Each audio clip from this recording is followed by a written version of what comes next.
আমরা প্রধান উপদেষ্টার ভূমিকা নিয়ে কোনো প্রশ্ন তুলতে চাচ্ছি না, কিন্তু এই যে উপদেষ্টা পরিষদে আওয়ামী লীগের দোসররা রয়েছে, তাদের নিয়ে আমাদের প্রশ্ন রয়েছে, দেশের জনগণের প্রশ্ন রয়েছে। আমি মাননীয় প্রধান উপদেষ্টার কাছে প্রশ্ন করছি যে তিনি কেন এই উপদেষ্টা পরিষদের সংস্কার করছেন না। তিনি নিজেই বলেছেন যে তাড়াহুড়া করে আমরা যথেষ্ট ব্যক্তিদের মাধ্যমে উপদেষ্টা পরিষদ গঠনের সুযোগটা পাইনি, সময়টা পাইনি। এখন তো সময়টা আছে। দেশের জনগণ সবাই রাষ্ট্র সংস্কার চায়, গণহত্যার বিচার চায়।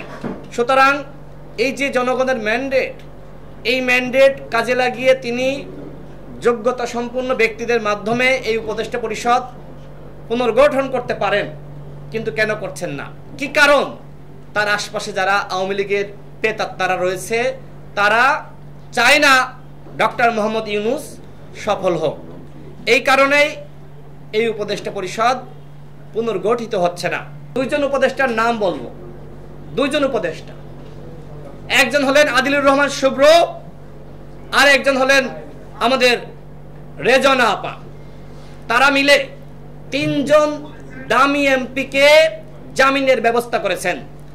হাইকোর্ট থেকে জামিন পেতেন না, এই কারণে নিম্ন আদালত থেকে তারা সরাসরি হস্তক্ষেপ করে জামিন করিয়েছেন। দুইজন উপদেষ্টা, একজন হলেন জনাব আদিলুর রহমান শুভ্র, আর একজন আমাদের রেজনা আপা।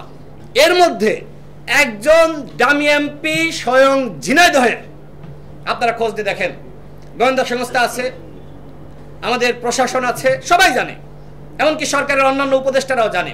তো আমাদের এই যে উপদেষ্টারা যদি আওয়ামী লীগের পুনর্বাসন করে, আওয়ামী লীগের দামি এমপিদের আশ্রয় প্রশ্রয় দেয়, তাহলে কিভাবে আওয়ামী লীগকে আপনারা নিষিদ্ধ করবেন?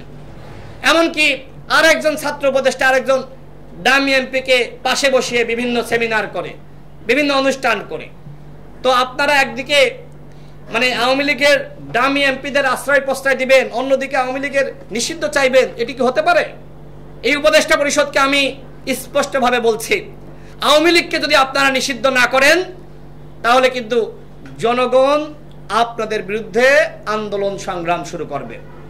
এই যে নতুন রাজনৈতিক বন্দোবস্ত যারা করতে চাচ্ছে, তাদের কাছে আমার প্রশ্ন, সেটি হলো ঢাকায় বসে বসে আওয়ামী লীগকে নিষিদ্ধ করার গরম গরম বক্তব্য দিবেন, আর এই তৃণমূলে গিয়ে আওয়ামী লীগের সহযোগিতায় ফেস্টুন লাগাবেন, আওয়ামী লীগের সহযোগিতায় ত্রাণ বিতরণ করবেন।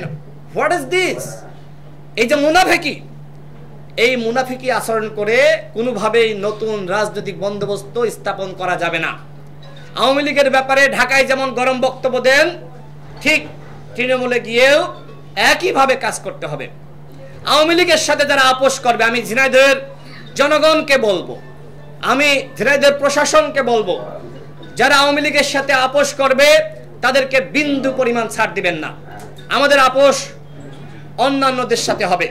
আমরা যারা ফ্যাসিবাদ বিরোধী লড়াই করেছি, আমাদের মধ্যে আপোষ হবে। আওয়ামী লীগের সাথে যারা আপোষ করবে, গণ অধিকার পরিষদ তাদের সাথে কোনো আপোষ করবে না। আমি বাজারে গিয়েছি, সেখানে আগের যারা আওয়ামী